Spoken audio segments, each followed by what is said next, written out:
अस्सलामुअलैकुम dear students. हमने अपने प्रीवियस लेक्चर में बायोलॉजी की कुछ ब्रांचेस को डिस्कस किया था। आज के हम इस लेक्चर में बाकी बची हुई ब्रांचेस को डिस्कस करेंगे। सबसे पहले हमारे पास है ज़ू जियोग्राफ़ी। ज़ू जियोग्राफ़ी जो है ये 3 लफ्ज़ों का मजमूआ है। ज़ू का मतलब है एनिमल यानी जानवर, जियो का मतलब है अर्थ यानी ज़मीन, और ग्राफी का मतलब है मेजरमेंट या तकसीम। तो जू जियोग्राफी क्या चीज़ है? Study of distribution of organisms in nature in different parts of the world is called जू जियोग्राफी। दुनिया में या दुनिया के मुख्तलिफ़ हिस्सों में जानवरों की जो तकसीम है कि कौन सा जानवर, कौन से जानदार दुनिया के किस हिस्से में पाए जाते हैं, इस चीज़ को जू जियोग्राफ़ी कहा जाता है। मिसाल के तौर पे अगर हम जू जियोग्राफ़ी की कुछ एग्जांपल्स को देखें तो हमारे पास कैंगरूज़ हैं और कोआलाज़ हैं जो कि पूरी दुनिया में सिर्फ ऑस्ट्रेलिया में ही पाए जाते हैं। इसी तरह से हमारे पास सेकंड नंबर पे एग्जांपल है कीवी बर्ड की। कीवी बर्ड जो है ये एक ऐसा परिंदा है जो पूरी दुनिया में सिर्फ न्यूजीलैंड में पाया जाता है, और इसी परिंदे की मुनासबत से जो न्यूजीलैंड की क्रिकेट टीम है उन्हें कीवीज़ भी कहा जाता है। तीसरे नंबर पे हमारे पास है इंडस डॉल्फिन। इंडस डॉल्फिन जो है वो पूरी दुनिया में सिर्फ जो है वो पाकिस्तान और इंडिया के दरियाओं में पाई जाती है। तो इस बात का मुताला कि कौन से जानदार दुनिया के किस हिस्से में मौजूद हैं, जू जियोग्राफी कहलाता है। इसके बाद हमारे पास बेटा टैक्सोनॉमी है। टैक्सोनॉमी क्या है? Branch of biology that deals with naming and classification is called as taxonomy. Biology की वो ब्रांच जिसमें हम लिविंग ऑर्गेनिजम्स को, जानदारों को मुख्तलिफ नाम देते हैं, नेमिंग करते हैं, और साथ ही जानदारों को क्लासिफाई करते हैं, जानदारों की क्लासिफिकेशन करते हैं, जानदारों को तकसीम करते हैं। इस ब्रांच को टैक्सोनॉमी कहा जाता है। अब ये क्लासिफिकेशन जो लफ्ज़ लिखा हुआ है ये क्या है, इसकी आगे डिटेल लिखी हुई है। Classification is arrangement of animals and plants into groups and subgroups on the basis of similarities। similarities से मुराद एक जैसी खूबियाँ हैं, एक जैसे करेक्टर्स हैं, यकसानियत है। तो जानवरों को और पौधों को ग्रोहों में और फिर मज़ीद छोटे ग्रोहों में तकसीम करना यकसानियत की बुनियाद पर, एक जैसी खसूसियात की बुनियाद पर क्लासिफिकेशन कहलाता है। यूँ भी कह सकते हैं कि क्लासिफिकेशन के तहत वो पौधे जो जिनके करैक्टर्स, जिनकी खूबियाँ एक जैसी होती हैं उन्हें एक ग्रुप में रख दिया जाता है, और वो जानवर जिनके अंदर सिमिलैरिटीज़ होती हैं, यकसानियत होती है, एक जैसी खूबियाँ होती हैं, उन्हें एक ग्रुप के अंदर रख दिया जाता है, और इस प्रोसेस को क्लासिफिकेशन कहा जाता है। इसके बाद बेटा हमारे पास है मॉलिक्यूलर बायोलॉजी। अब ये मॉलिक्यूलर बायोलॉजी क्या है? सादा लफ्ज़ों में आप ये समझिए, किसी भी जानदार की साख्त के मुतालिक पढ़ा जाता है, उसके सेल्स के मुतालिक पढ़ा जाता है, उसकी ऑर्गेनेलीज़ के मुतालिक पढ़ा जाता है कि इस जानदार की, इस लिविंग ऑर्गेनिज़म की साख्त, इसके सेल्स और इसकी ऑर्गेनेलीज़ किन किन मॉलिक्यूल्स से मिलकर बनी हैं। इस चीज़ को मॉलिक्यूलर बायोलॉजी कहा जाता है। तो molecular biology is the study of structure of organism. जानदार की साख्त का मुताला है, देयर सेल्स, उनके सेल्स का, एंड ऑर्गेनेलीज, और उनकी ऑर्गेनेलीज का at molecular level. Molecular level पर यानी ये देखा जाता है कि जानदार की साख्त, उसके सेल्स और उसकी ऑर्गेनेलीज जो हैं वो किन मॉलिक्यूल से मिलकर बनी हैं। ये जो लफ्ज़ सेल और ऑर्गेनेली लिखा है इससे आप पहले से वाकिफ़ हैं। जितने भी लिविंग ऑर्गेनिजम्स हैं उन तमाम का जो जिस्म है वो सेल्स से मिलकर बनता है, और फिर सेल्स के अंदर मज़ीद छोटे छोटे स्ट्रक्चर्स होते हैं। उन स्ट्रक्चर्स को ऑर्गेनेलीज कहा जाता है, जैसे कि माइटोकॉन्ड्रिया है, एंडोप्लाज्मिक रेटिकुलम है, न्यूक्लियस है, गोल्जी कॉम्प्लेक्स है, राइबोसोम है, ईटीसी। तो अब मॉलिक्यूलर बायोलॉजी की हमारे पास दो एग्जांपल्स यहाँ पे लिखी हुई हैं मैंने। अगर आप किसी एक सेल में मौजूद सेल मेम्ब्रेन की केमिकल कंपोजिशन को बयान करें, आप ये बताएं कि सेल मेम्ब्रेन के अंदर 60 to 80% प्रोटीन्स होती हैं, सेल मेम्ब्रेन को 20 to 40% लिपिड्स बनाते हैं, और इसमें कुछ स्मॉल अमाउंट में कार्बोहाइड्रेट्स भी मौजूद होते हैं। तो आपने बेसिकली क्या किया, आपने जो है वो सेल मेम्ब्रेन की मॉलिक्यूलर बायोलॉजी बयान कर दी। आपने ये बता दिया कि सेल मेम्ब्रेन जो है वो किन किन मॉलिक्यूल से मिलकर बनी है। इसी तरह से एक और एग्जांपल मैंने लिखी हुई है मैमेलियन सेल्स की, कि मैमेलियन सेल के बारे में आप ये कहते हैं कि जो मैमेलियन सेल है वो तकरीबन 70% पानी पर मुश्तमिल है। तो ये भी क्या है, मैमेलियन सेल की मॉलिक्यूलर बायोलॉजी है। इसके बाद बेटा हमारे पास है इन्वायरमेंटल बायोलॉजी। इन्वायरमेंटल बायोलॉजी को इकोलॉजी भी कहा जाता है। अब इन्वायरमेंटल बायोलॉजी या इकोलॉजी क्या है? इन्वायरमेंटल बायोलॉजी और ecology is the study of organisms in relation to their environment. Environmental biology या इकोलॉजी दरअसल जानदार और उसके माहौल के माबैन जो ताल्लुक है, जो रिलेशनशिप है, उसका मुताला है। इकोलॉजी में या इन्वायरमेंटल बायोलॉजी में हम ये देखते हैं कि एक जानदार जो है वो अपने माहौल से क्या फ़ायदे हासिल करता है और माहौल को क्या फ़ायदे पहुंचाता है। ये माहौल और जानदार के दरमियान जो ताल्लुक़ है, जो इंटरेक्शन है, उसका मुताला है। अच्छा, इन्वायरमेंटल बायोलॉजी में हम इस चीज़ का भी मुताला करते हैं, ये एक पॉइंट बहुत अहम है। This include interaction between organism and it's organic and inorganic environment. इस इन्वायरमेंटल बायोलॉजी में हम जानदार के और उसके माहौल के ऑर्गेनिक और इनऑर्गेनिक हिस्से से उसका क्या ताल्लुक़ है, उसका मुताला करते हैं। अब ये जो माहौल का ऑर्गेनिक और इनऑर्गेनिक हिस्सा है, इससे क्या मुराद है? देखिए, वो माहौल या और माहौल का वो हिस्सा जिसके जो कार्बन हाइड्रोजन बॉन्ड पर मुश्तमिल है, माहौल में वो चीज़ें जो कार्बन हाइड्रोजन बॉन्ड पर मुश्तमिल हैं या जिनके पास कार्बन हाइड्रोजन बॉन्ड मौजूद है, वो ऑर्गेनिक मटेरियल्स हैं। और माहौल के अंदर वो चीज़ें जिनके अंदर कार्बन हाइड्रोजन बॉन्ड मौजूद नहीं है, वो माहौल की इनऑर्गेनिक चीज़ें हैं या इनऑर्गेनिक माहौल है। तो इनऑर्गेनिक इन्वायरमेंट आमतौर पे जो है वो नॉन लिविंग थिंग्स पर मुश्तमिल होता है, जबकि जो ऑर्गेनिक इन्वायरमेंट है वो आमतौर पे लिविंग थिंग्स पर मुश्तमिल होता है। तो हम ये देखते हैं कि एक जानदार जो है उसका अपने माहौल में मौजूद ऑर्गेनिक चीज़ों से क्या ताल्लुक़ है, दूसरे लिविंग ऑर्गेनिज्म से, दूसरे एनिमल से, दूसरे प्लांट से, माहौल में मौजूद बैक्टीरिया से क्या ताल्लुक़ है, और साथ ही हम ये देखते हैं कि किसी जानदार का अपने इर्द गिर्द मौजूद माहौल में जो इनऑर्गेनिक चीज़ें हैं उनसे क्या ताल्लुक़ है, उनसे क्या रिलेशन है। तो इसे कहते हैं इन्वायरमेंटल बायोलॉजी। इसके बाद हमारे पास है बेटा सोशल बायोलॉजी। सोशल बायोलॉजी क्या है?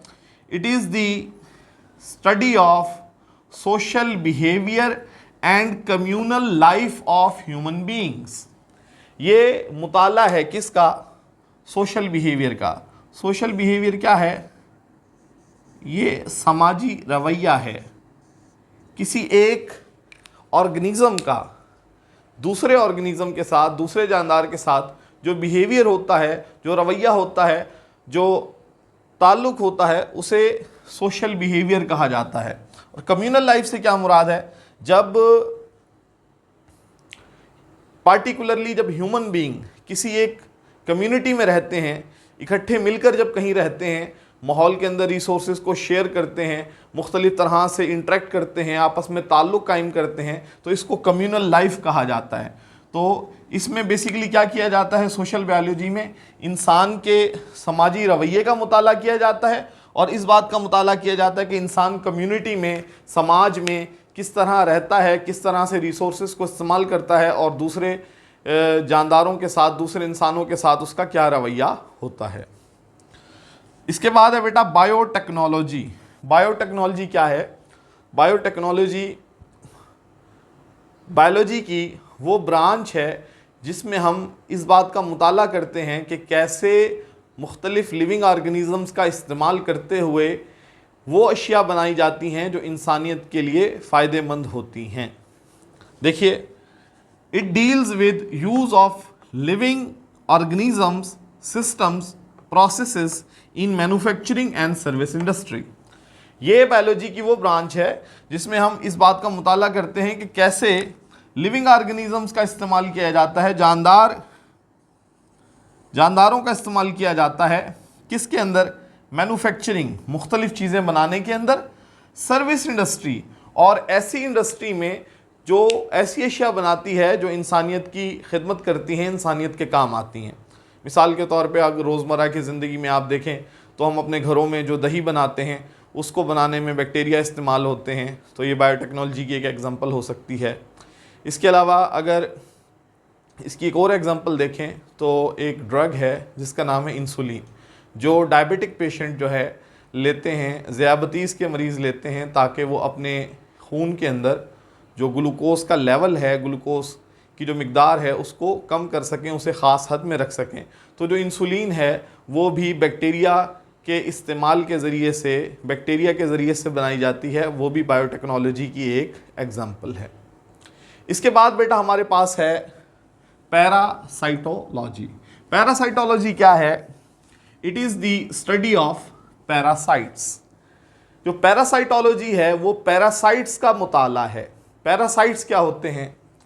Parasites are those organisms which depend on other organisms for food and shelter and also harm them. Parasite वो जानदार हैं जो फूड के लिए, खुराक के लिए, शेल्टर के लिए, मस्कन के लिए, रहने की जगह के लिए दूसरे जानदारों पर डिपेंड करते हैं, इन्हसार करते हैं। सादा लफ्ज़ों में आप यूँ भी कह सकते हैं कि पैरासाइट वो जानदार हैं जो खुराक और मस्कन दूसरे जानदारों से हासिल करते हैं, एंड ऑल्सो हार्म देम, और अपने होस्ट को जिससे वो खुराक और मस्कन हासिल कर रहे होते हैं उसे नुकसान भी पहुंचाते हैं। पैरासाइट्स आमतौर पे दो तरह के होते हैं। कुछ पैरासाइट्स ऐसे होते हैं जो होस्ट के जिस्म से बाहर रहते हैं, उनको एक्टोपैरासाइट्स कहा जाता है, और कुछ पैरासाइट्स ऐसे हैं जो होस्ट के जिस्म के अंदर रहते हैं, उनको एंडोपैरासाइट्स कहा जाता है। और पैरासाइट्स का जो मुताला है उसे जो है वो पैरासाइटोलॉजी कहा जाता है। पैरासाइटोलॉजी के अंदर कुछ और चीज़ों का भी मुताला किया जाता है, जैसे कि structure of the parasite. Parasite के स्ट्रक्चर को स्टडी किया जाता है, और अगर ह्यूमन पैरासाइट है तो उसका स्ट्रक्चर जो है वो और भी ज़्यादा अहम हो जाता है। मिसाल के तौर पे बहुत से बैक्टीरिया ऐसे हैं जो ह्यूमन के पैरासाइट हैं, ह्यूमन में डिजीज़ कॉज करते हैं। तो जब हम उनके स्ट्रक्चर को स्टडी करते हैं तो पता चलता है कि उनके पास एक सेल वॉल मौजूद है। तो हम ऐसी एंटीबायोटिक्स का इस्तेमाल करते हैं जो एंटीबायोटिक्स जो है वो बैक्टीरिया के सेल वॉल को डैमेज कर देती हैं और बैक्टीरियाज की डेथ हो जाती है। लेकिन क्योंकि हमारे सेल्स के पास सेल वॉल नहीं है, इसलिए वो हमारे सेल्स को नुकसान नहीं पहुंचाती। मोड ऑफ ट्रांसमिशन, अगर हमें किसी वायरस के मोड ऑफ ट्रांसमिशन का पता चल जाए, मुंतकिली के तरीके का पता चल जाए, ये पता चल जाए कि ये वायरस किस तरह से हम तक मुंतकिल होता है या होस्ट के जिस्म में दाखिल होता है, तो उस वायरस के फैलाव को रोका जा सकता है।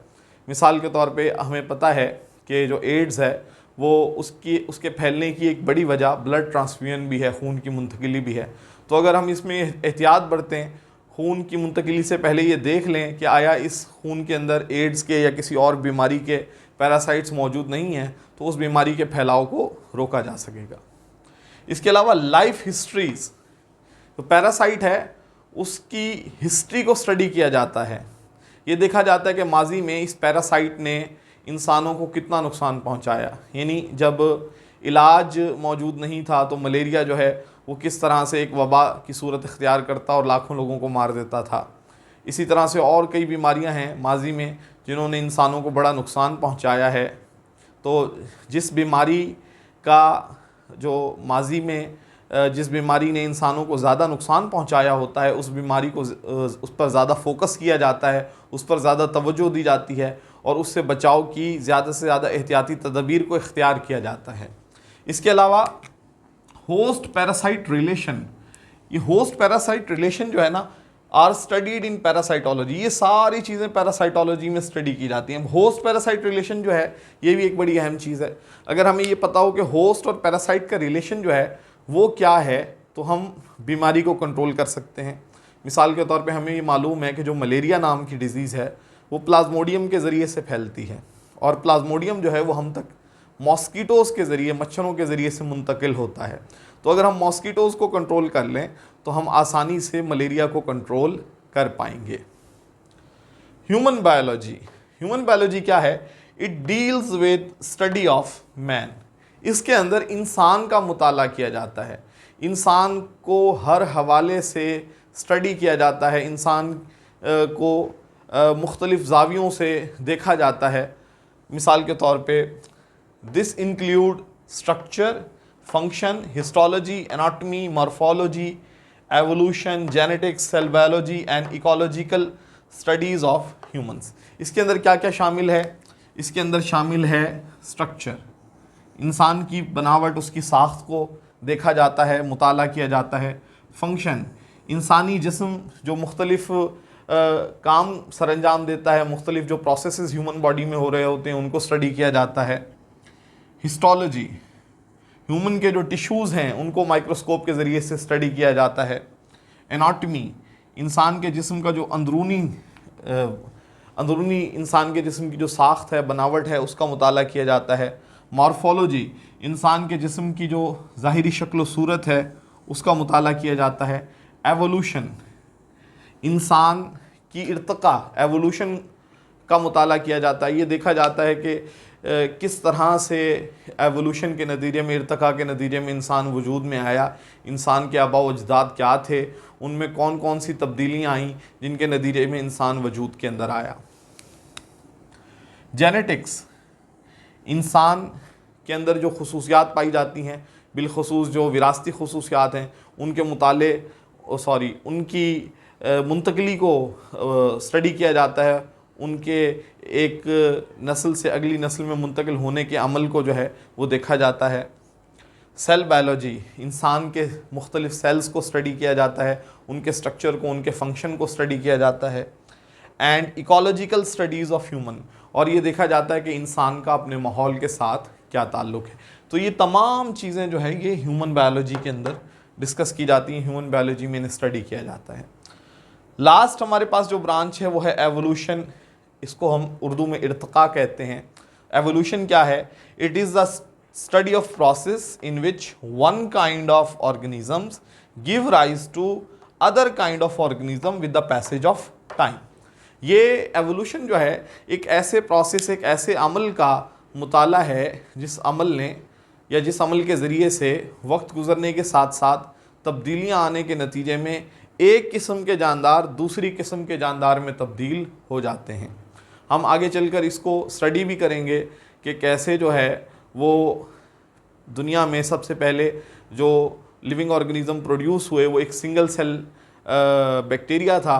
उस बैक्टीरिया में वक्त गुज़रने के साथ साथ तब्दीलियाँ आती गईं और उन तब्दीलियों के नतीजे में नए से नए जानदार बनते चले गए। तो बेटा ये हमने अपनी जो ब्रांचेस ऑफ बायोलॉजी हैं ये कंप्लीट कर ली हैं। इंशाल्लाह जो है नेक्स्ट हम डिस्कस करेंगे बायो एलिमेंट्स को।